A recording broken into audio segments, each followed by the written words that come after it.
welcome back, friends. My name is Michael Yates. This is the Ridgeview Pod. We're always glad you've chosen to spend a little time with us. If you would, please subscribe, ring the bell so that you get notification of our latest episode. It's always a special treat for me when I'm able to have guests from the community join me. And today I have Fatima Ahdaoui. Ahdaoui. It's always important for me to pronounce the names correctly, so thank you. You're welcome. Fatima, it's great to have you with us today. It's great to be here. Thank Wonderful. you. So I know we both attend the Anderson County CCR, so the Coordinated Community Response Yes. meeting. So it's great to always have a familiar face. Today we're going to be talking a little bit about the YWCA, but in particular about domestic violence and the types of programs and services that are offered through the Y. I guess before we jump into that, tell me a little bit about your role with the Y and what brought you to this field. Yes, thank you. Thank you for having me. My name is Fatima. I am one of the advocates at YWCA. My role is to advocate and support victims of domestic violence. My program is one of the culturally specific programs at the Y. I work with the refugees and the immigrants population. We have other programs that are culturally specific. We have advocates who work with the LGBTQ community, advocates who work with the Hispanic community, and we also have advocates who are who work as liaison with DCS. We also have other advocates who are housed at the Family Justice Center in both Anderson and Knox County. Oh, wow. I mean, that is a lot of diverse coverage and support. Now, is it just in Anderson County, or are you also providing that in some of the surrounding counties? Advocacy is in other counties like Anderson, Knox County. We have our scattered housing program is in six counties: Sevier County, Blount County, Morgan County, Anderson County, Knox County. I can't think of the last two counties, but we have programs in almost all the surrounding areas of Knoxville. Yeah, that's great. So what brought you to this field? Well, prior to working with the YWCA, I used to volunteer with a nonprofit organization that helped resettle refugees and immigrants. And during that time, I was volunteering as an interpreter, and I also was an interpreter. I was called to interpret and translate for refugees and immigrants, and I go to court, to clinics, hospitals, schools, doctors, to lawyers' offices. So that's where I met some families that I was working with.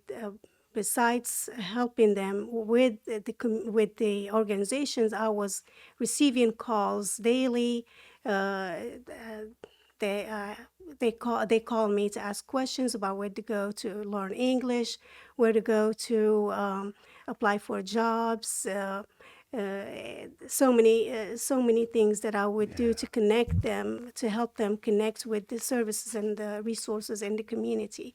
So I was like a cultural liaison in the community, trying to connect these newcomers with the organizations that are local organizations. I mean, not just a liaison, but a lifeline. I mean, I am sure people are just relieved to have someone that they can talk to, speak to, that can help network them to where they need to be and get the resources that they need. Yes. So, Yeah. well, that's great. We're so glad that you're serving in that role. Thank you. So let's talk a little bit about the domestic and sexual violence services offered at the Y. Kind of a paint us a picture of what those programs and services are. So we have a victim advocacy program that I am part of. We serve victims of domestic violence that need assistance with either the court system. We help them in do filing for order of protections. We do safety planning, danger assessments. We assess their needs, if whether that need is housing or uh, uh, applying for a job, or they need any clothing for their kids, hygiene products. We try to connect them with communities, Mhm. resources, and organizations that would help them and walk them through that path or go towards their Yeah. safety. Well, and I'm sure, with if, you know, the trauma experience alone of domestic violence, if they need therapy or some type of therapeutic support and intervention, We certainly do referrals. referrals, Yeah. yes. We do referrals for counseling Hmm. for clients who need that and they ask for that. We have community partners that provide those services, like Ridgeview. Yeah.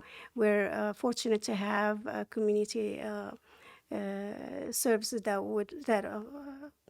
provide or offer these services Yeah. for our clients. Well, you mentioned also housing. I know in our one of our most recent CCR meetings, there was a panel discussion specific to housing, and what an enormous need that is right now of safe, affordable housing. So, I know Yes. that's another complicating factor in all this. Yes, the YWCA is doing a great job with our programs that the YWCA is providing for our clients. Is transitional housing, Hmm. where our advocates housing coordinators meet with clients and uh,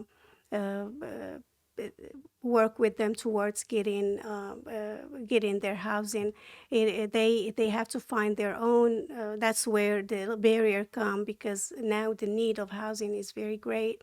So still have to find their own place, because we want them to be empowered. We don't want to do things for them where they have to go out and find a place where they can. And the YWCA will pay for up to 2 years where they can be self-sufficient and can rely on themselves. They exit the program after Yeah, that. yeah, wonderful. Well, I mean, everything seems to be marked in time nowadays by, was this pre-COVID? Was this COVID? So I'm curious, what sort of trends have you guys seen the impact of the pandemic having on domestic violence? Has it increased? Has it changed the reporting that you get? What sort of trends do you guys see? During COVID, we noticed that there were a decrease in reporting and the phone calls from victims that were in abusive relationships. But after COVID, we met with victims that told us that they really had situations where they felt unsafe. COVID actually impacted victims of domestic violence, and that can be a result of the exposure.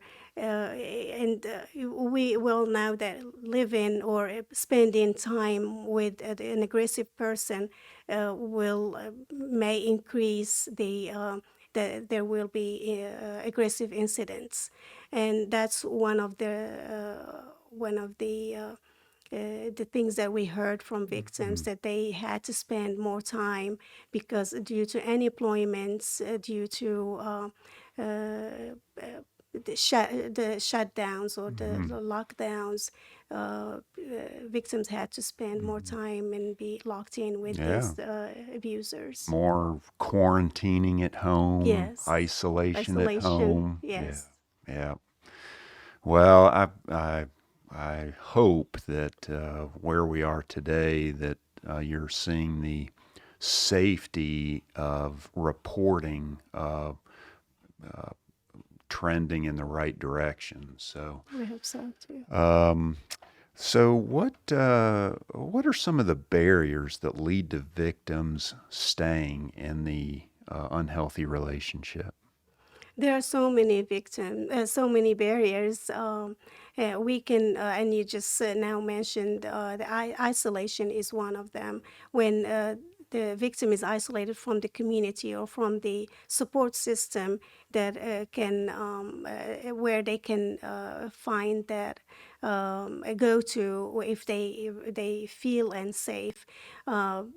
Perpetrators play on that to keep the power and control over the victims, so they can isolate them and make them feel that they're the only people that they can rely on. So that's it's just the dynamic of abusive relationship. Victims, when they're isolated, they can't reach out for help.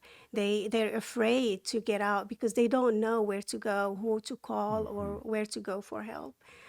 There's also and this I notice with my some of my clients, the language barrier.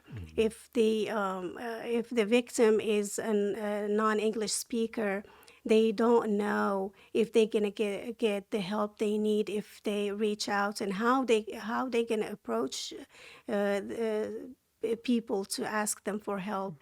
It's not that they're not intelligibly, they're not intelligent, or they're just they speak a foreign language, and they can't speak that language fluently. So that presents a barrier for them to be able to share about their situation or their Yeah, abuse. excellent point. We also see some of the barriers, like the fear of being hurt. We we can mention that some statistics say that that the victim is 70% to likely to be killed after she lived within that 15 days of leaving the relationship.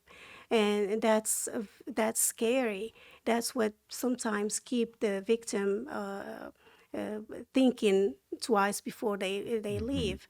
The fear of being separated from their children.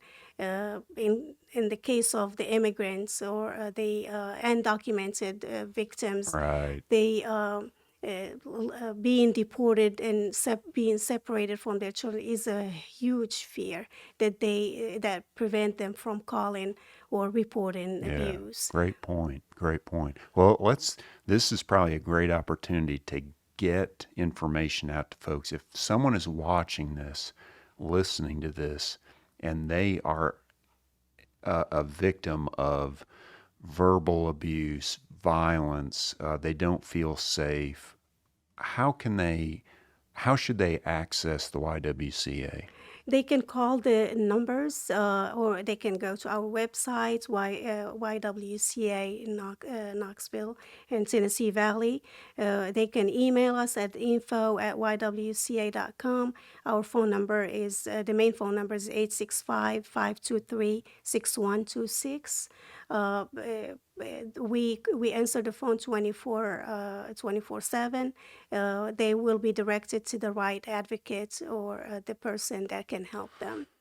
We'll put those numbers in the link and in the comments below. So if you weren't able to write those down, please look there for those important websites and phone numbers. Thank you. So, is there a fee associated if someone accesses these services? Is there a fee associated with it? All our services are free of charge. Okay, very important for folks to know that as well. Okay, good. This is a lot of very helpful information. I think I can't remember if we're coming out of or going into uh, Sexual Assault Awareness Month. Is that right? It is, I think, in April. In April. April. Okay. So that'll when this airs, that'll be in a couple months from now. But that'll be another important opportunity, I think, for us to get the word out and make sure that Yes. our communities know signs, what to look for, who to access, where to find the help that you need. If you'll indulge me, I would like to ask you just a few personal rapid fire questions. It helps our viewers get to know you in a more personable way. Sure.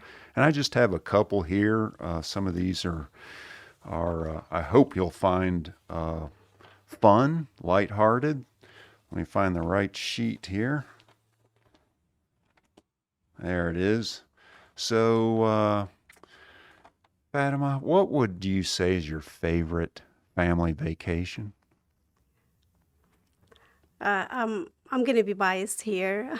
My favorite family vacation is when I go back home and visit my family in Morocco. Yes, absolutely. Well, that makes complete sense. I totally understand and totally get it. Yeah, should be.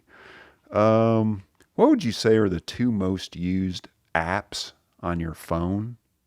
WhatsApp, The app on your smartphone. So would it be like the message, the uh, the texting? the WhatsApp, Oh, WhatsApp, WhatsApp. WhatsApp. See, I don't even know what that is. So That's the way I communicate with my family back okay, home. okay, I also use Facebook, but not as much as WhatsApp. okay. Does the YWCA have a Facebook page? They do. All Yeah. right. Well, be sure to put that link down there as well. Yes. All right, good. Uh, if you could have three guests join you for dinner, alive or deceased, but not family, who would those three guests be? Anna Garlington, Maggie McNally, Julia Kendrick. Oh, well, okay, you guys are on notice. Well, I know most of those folks, so you've chosen wisely. Yes, very good. Um, Now, this, my wife says, is the most important question. Should pineapple be on pizza? No. Okay, my wife would disagree with you. She's a big pineapple fan on pizza. All right. Well, thank you so much. I mean, this is fun. It's You're a welcome. neat way to get to see another human side to each of us. Fatima, I really appreciate you coming in. I Thank you know so this much for was, having me. yeah, short notice. I hope you'll come back and I we sure we will. can take a If you, deeper dive into yes, some of these important topics. So, absolutely. and thank you for tuning in once again, friends. Please don't forget to subscribe, ring the bell so that you get notification of our next episode. Take good care of yourself, and we'll see you next time. Bye bye.